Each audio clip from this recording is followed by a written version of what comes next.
हर हिंसा की आग के पीछे एक चिंगारी होती है। पिछले जुमे को देश के तमाम शहरों में हिंसा फैली तो इसीलिए कि तमाम धर्म गुरुओं ने भड़काऊ भाषण दिया, लोगों को भड़काया गया और उसका अंजाम यह हुआ कि कईयों के घर टूटे, कई सलाखों के पीछे पहुंच गए और अब तक सिर्फ यूपी में ही 333 लोग गिरफ्तार हो चुके हैं। लेकिन ऐसी घटनाओं से सबक लेने की जगह भड़काने वाले नेता और धर्मगुरु अगले जुमे को विरोध प्रदर्शन की धमकी देने लगे हैं। तो क्या अगले जुमे यानी 17 तारीख को भी हिंसा की तैयारी हो रही है? जानने के लिए देखिए हमारी यह खास रिपोर्ट। 3 जून कानपुर में हिंसा, आगे से रोकिए। 10 जून कई शहरों में दंगा,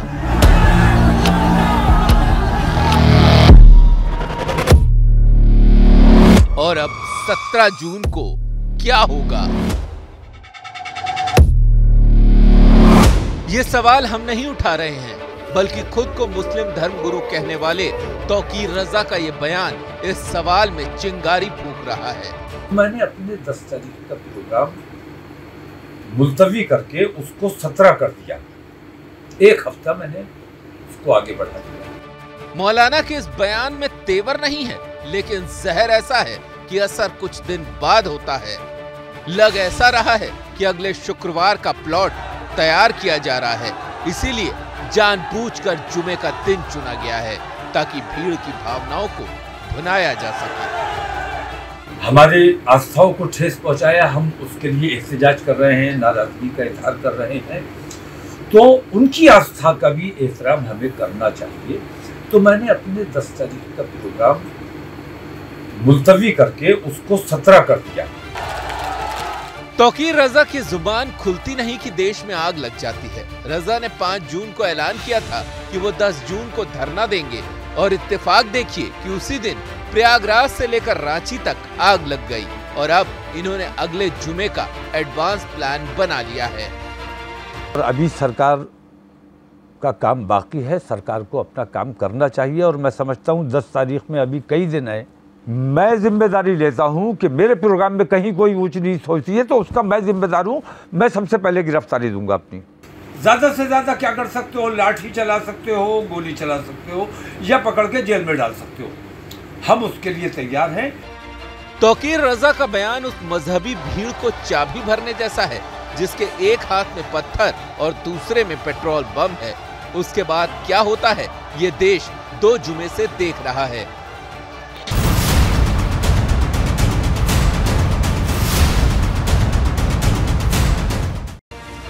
ऐसी हिंसाओं पर लगाम लगाने के लिए जब सरकार बुलडोजर चलाती है तो कुछ लोगों का कलेजा दर्द से फटने लगता है और उन्हीं कुछ लोगों में से एक नाम है ओवैसी का, जो जहां भी जा रहे हैं छाती पीट पीट कर विलाप कर रहे हैं। हमारा घर तोड़ दिया तुमने, तुम कौन होते? अगर उसने किया, आफरीन फातिमा के बाप ने किया तो कोर्ट में चलाओ ना केस, सजा दिलाओ उसको, जेल में डालो, कोर्ट में कन्विक्ट कराओ। क्या उत्तर प्रदेश का मुख्यमंत्री उत्तर प्रदेश का चीफ जस्टिस बन चुका है कि वो फैसला करेगा कि किसका घर तोड़ दिया जाए? तुमने भारत के रूल ऑफ लॉ पर बुलडोजर चला दिया। ही नहीं, पत्थर फेंकने वालों पर पुलिस की कार्रवाई हुई तो ओवैसी अचानक संविधान से उतर मजहब के मसीहा बनने लगे और तब पुलिस की गोली से मरे लड़कों को शहीद बताने लगे। बताओ, झारखंड में 2 मुस्लिम बच्चों को गोली मार दी गई। ये बच्चों को गोली मारेंगे आप?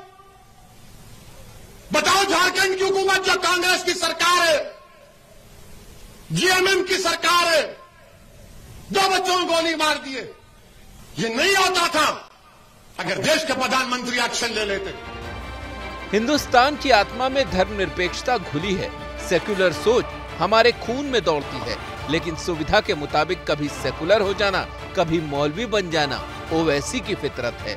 बीजेपी की निलंबित प्रवक्ता नुपुर शर्मा ने जो कुछ कहा गलत कहा, लेकिन ओवैसी की पार्टी के एक सांसद तो नुपुर को बीच चौराहे पर फांसी पर लटकाने लगे। ओवैसी यहाँ संविधान की आड़ में छुप जाते हैं और अपने सांसद के संविधान तोड़ने वाले बयान पर लीपापोती करने लगते हैं कि आप अपने नेशनल स्पोक्स पर्सन के खिलाफ एक्शन लीजिए, केस रजिस्टर है, पुलिस को तहकीकात करके उनको जेल को भिजाइए और जो आईपीसी और सीआरपीसी के कानून के तहत कोर्ट के जरिए से कोर्ट का फैसला होगा तो उनको सजा मिलनी चाहिए।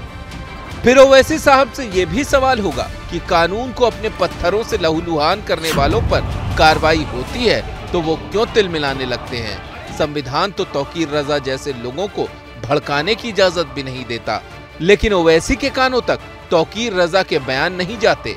सेलेक्टिव सुनने की आदत जो हो गई है।